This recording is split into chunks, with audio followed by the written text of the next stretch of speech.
Vote একটা আমানত, vote একটা আমানত, এটাকে বুঝে শুনে ব্যবহার করেন। এটা অধিকার, এই অধিকার, ভোটের অধিকার একটা আমানত, এই অধিকারকে বুঝে শুনে ব্যবহার করেন। চিন্তা ফিকির করেন, আল্লাহর কাছে দোয়া করেন, আল্লাহ আমি যাতে সঠিক ভোট দিতে পারি সেই তৌফিক আমাকে দান করেন। এটা তামাশার বিষয় না। প্রতারিত হয়ে বাধ্য হয়ে ভোট দিবেন না, লোভে পড়ে ভোট দিবেন না, চিন্তা ভাবনা করে, এবং এটার জন্য দোয়া দুরূদ পড়েন, সালাতুল হাজত পড়েন, অভিজ্ঞতার সাথে মশওয়ারা করেন, নেককার দিনদার মানুষের সাথে মশওয়ারা করেন। শুধু নাম, শুধু নামের ভিত্তিতে আপনি ভোট দিলে হবে? শুধু মার্কার ভিত্তিতে ভোট দিলে হবে? শুধু মনোগ্রাম দেখে ভোট দিলে হবে?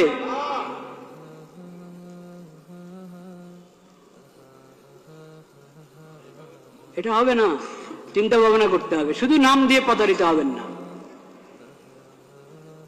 ইসলামের নাম ব্যবহার করা হচ্ছে, অনেক দলে ইসলামের নাম ব্যবহার করেছে। তারপর এখন আপনি বলবেন ইসলাম, যেহেতু ওনারা ইসলামের নাম নিয়ে রাজনীতি করছে, ইসলামের নাম নিয়ে ভোটে দাঁড়িয়েছে, নির্বাচন করছে, তাহলে চোখ বন্ধ করে ওদেরকে ভোট দাও। এই কথা বলার সুযোগ নাই, এই কথা বলার সুযোগ নাই। কারণ ইসলামের নাম ব্যবহার করছি আমি, আমার দলের মধ্যে ইসলামের নাম আছে, কিন্তু ইসলাম আসলে কি আমি ইসলাম বাস্তবায়ন করার জন্য মানুষের প্রতিনিধি হতে যাচ্ছি? ভোট যে মানুষের কাছে চাচ্ছি ইসলামের প্রতিনিধিত্ব করার জন্য সংসদে গিয়ে, সেটা আমি আমার নিয়ত আছে কিনা, বা আমি পারবো কিনা, বা আমি দল হিসাবে ইসলামের সঠিক ব্যাখ্যা গ্রহণ করি কিনা, ও সব কিছু দেখার আছে। একটা ইসলামী দল তার ইশতেহার পড়ে দেখেন, সেকুলার দলের ইশতেহার যেমন হয় ওই দলের ইশতেহারও তেমন। ওই ইশতেহার তো বড় কিছু না, আসলে ইশতেহার তো আসলে বড় কিছু না যে শুধু ইশতেহার দেখেই কাউকে ভোট দেওয়া যায়।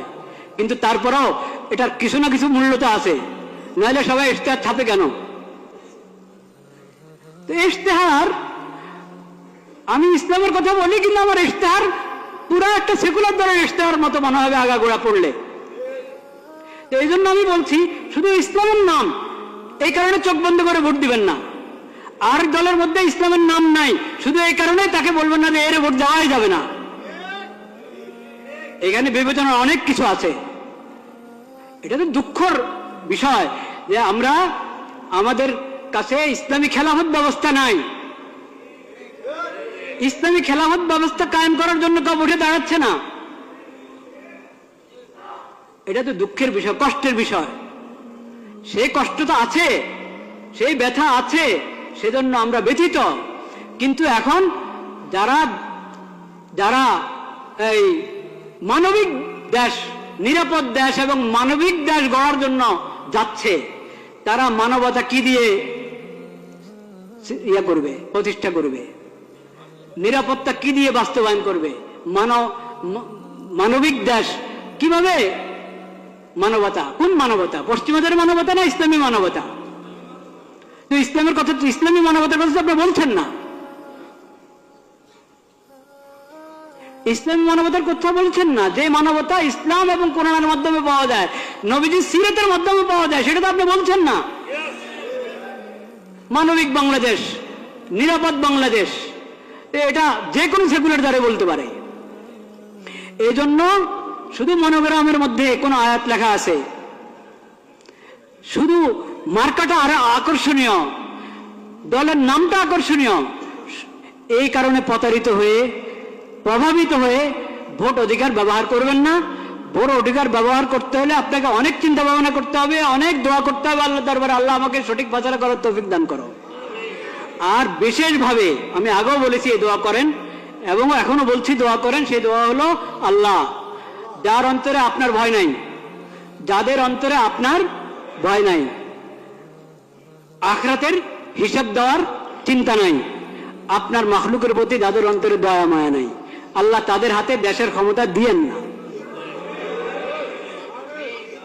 যাদের অন্তরে আপনার ভয় আছে, আখিরাতে আপনার সামনে দাঁড়ায় হিসাব দিতে হবে, এই ফিকির যাদের মাথায় আছে, এবং আপনার মাখলুকের প্রতি, আল্লাহর বন্দাদের প্রতি যার অন্তরে দয়া মায়া আছে, ইয়া আল্লাহ তাদের হাতে আপনি ক্ষমতা দেন।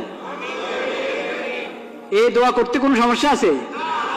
কোনো দলের নামে নিলাম না আমি, কারণ আমার আল্লাহ সবচেয়ে বেশি জানেন, বাস্তব কথা আল্লাহ জানেন কার হাতে ক্ষমতা গেলে তারা উম্মতের জন্য, আল্লাহর বান্দাদের জন্য, দেশের জন্য কল্যাণকামী হবে, এটা আল্লাহ সবচেয়ে কি জানেন, ভালো জানেন।